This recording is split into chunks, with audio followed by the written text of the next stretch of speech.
think you know everything about Brook. The Straw Hat's resident skeleton has always felt like a running gag, panty jokes, spooky one-liners, and little else. But what if I told you that for decades, Eiichiro Oda has been hiding Brook's true story, a tale of kingdoms, lost promises, and a life before he ever set foot on a pirate ship? And that his music, more than any devil fruit power, could decide the fate of Elbaf itself? In the next few minutes, we're finally peeling back the skull and revealing how Brook's forgotten past and his soul-stirring melodies are about to reshape the entire One Piece world. Stay tuned, you won't believe how deep this goes. From the moment Brook first stumbled onto the Thousand Sunny, flinging bones and cracking panty jokes, it was clear he wasn't being treated like the rest of the Straw Hats in Thriller Bark. While Luffy clashed with Moria and the others faced their deepest fears, Brook's tragedy has promised a laboon, and the loss of his former life was hidden away in a brief epilogue tacked on after the real action had ended. For over 600 chapters after that, he stayed there, the spooky skeleton, the court jester, the musical mascot whose most memorable moments were framed as quick comedic relief, rather than genuine growth. Compare his treatment to Jinbai, whose backstory and fights unfolded over multiple arcs. Brook, by contrast, never headlined a battle of his own, even when he stood up to Big Mom Soul or on Whole Cake Island. The scene played like an MVP cameo in someone else's story. His one-liners and guitar riffs were enough to make us laugh, but they also kept us from asking why the centuries-old warrior with a soul-stirring melody wasn't more. But what if that's exactly why Oda leans so hard into the jokes? By writing Brook as the least important Straw Hat, the mangaka ensured our eyes never lingered on him until the moment came when his real purpose would emerge. Every pun, every shadowy cameo, every off-screen absence wasn't neglect, it was careful misdirection. The skeleton you thought was just a gag was carrying the weight of ancient kingdoms and a lifetime of secrets waiting patiently in the wings. Now, as the story pushes toward Elbaf and the power of music becomes vital to the fate of gods and pirates alike, Brook is ready to step out of the shadows. In the next chapter, we'll revisit the only time he was allowed to be more than a joke, his emotional breakthrough on Whole Cake Island, and discover how that brief moment hinted at the astonishing role he's destined to play. From the moment Pedro sacrificed himself to save the Straw Hats, fans have been waiting to see how Brook the ever-joking skeleton would react. And for once, Oda let us glimpse the man beneath the bones. In the wake of Pedro's death on Whole Cake Island, Brook drops his trademark panty jokes and guitar riffs. Instead, we hear his trembling voice as he mourns a friend lost forever. Pedro, you kept your promise. You said you'd show us the way. Please guide us now. It's a raw, unguarded moment, Brook's only true emotional centerpiece. Outside of Thriller Bark, his grief feels earned. This is the first time we see him wrestle with pain, with loyalty, with the weight of a life he once lived. For 30 seconds, the skeleton isn't a punchline, he's a comrade, a musician whose songs carry the soul of his crewmates. But then the story shifts. When the Straw Hats arrive in Wano, Brook disappears almost entirely. He's relegated to a well, glimpsed in passing panels or brief cutaways, never in the thick of the action. No sword clashes, no musical cues, not even a poignant line, just silence and shadow. This stark contrast and intense emotional beat followed by total absence underscores Oda's deliberate handling of Brook. That single heartbeat of genuine feeling on Whole Cake Island was proof that he's capable of far more than jokes. Yet, by tucking him away in Wano, Oda kept us from overestimating his role until the time was right. If Brook's only moment of real depth came in a fleeting scene, and then he vanished again, what secret was Oda protecting?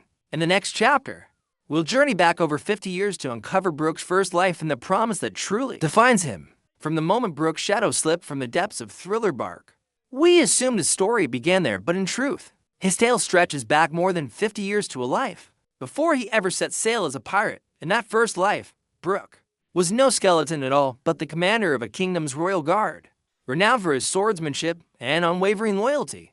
He stood at the side of his king in every reverie, leading elite battalions onto the world stage and witnessing firsthand the might of the celestial dragons and their gods' knights. It was in that life that Brook first fulfilled his true dream, to serve and protect.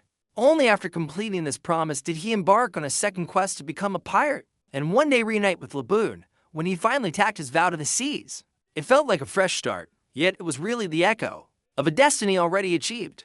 That hidden past is why Brook knows secrets no other Straw Hat could ever learn, secrets about ancient kingdoms, forbidden histories, and the very foundation of the world's power structures. Now, as the Grand Line's greatest mysteries come to light, Brook's dual existence, soldier of the past and musician of the present, reveals the genius of Oda's long con. The skeleton we thought we knew was crafted not just for laughs, but as the keeper of a lost era. Poised to unlock truths when the time was right, and in the next chapter, we'll see exactly how his memories of Marijoa and its God's Knights will reshape the battle for Elbaf. From the moment Brook first dropped the casual line about the God's Knights, eagle-eyed fans sensed something deeper, but it wasn't until we pieced together his hidden past that the full picture emerged long before he ever became the Straw Hat sword-wielding skeleton. Brook was commander of a kingdom's royal guard, a man entrusted with his monarch's life at the world's most exclusive gathering, the Reverie at Marijoa.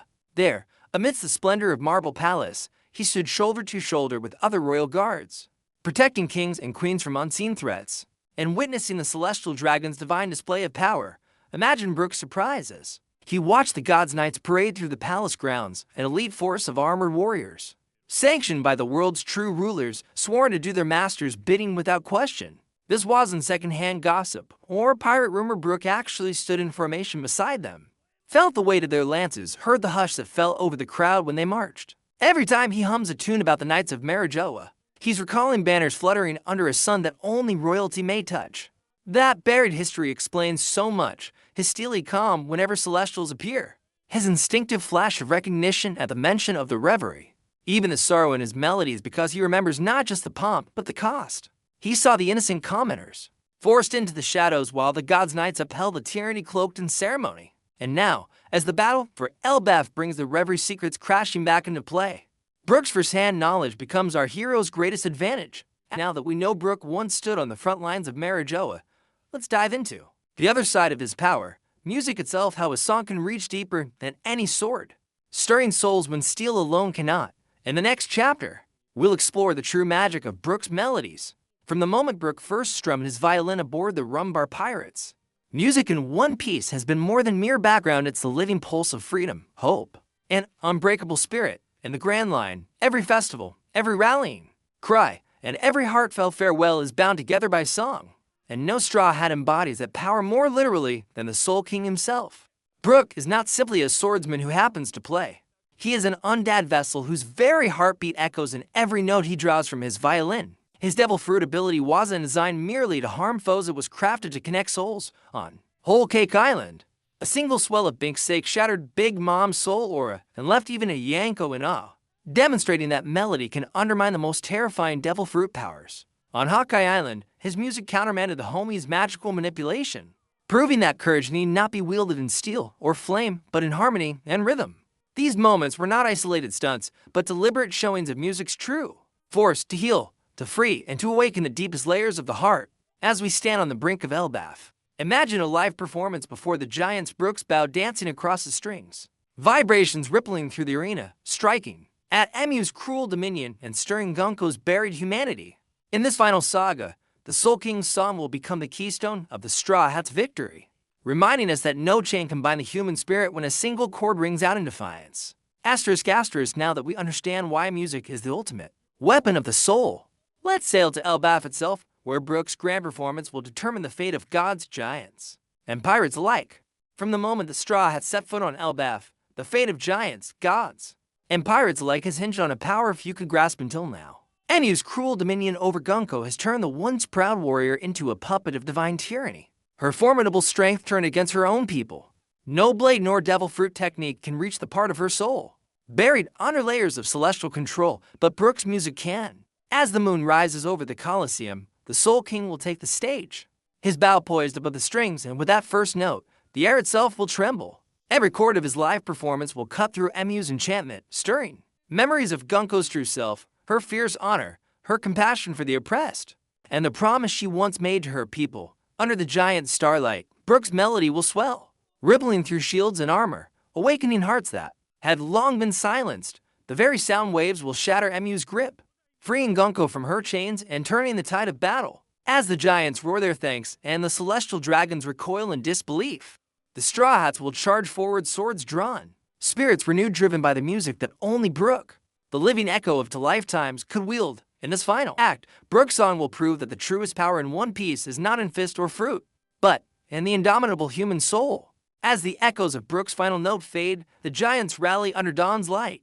We're reminded that the greatest power in one piece isn't devil fruits or hockey, it's the unbreakable human soul, bound together by music. memories, and the promises we keep. If you enjoyed uncovering Brook's hidden past and seeing why his melodies can topple gods, hit that like button and subscribe for more deep dives into your favorite Straw Hats. Drop a comment below with your theories on what Brook's next performance might reveal, and let us know which character you'd like us to spotlight in our next video. Until then, keep your hearts open, your spirits high, and your playlist ready, because in this grand adventure, the music never stops.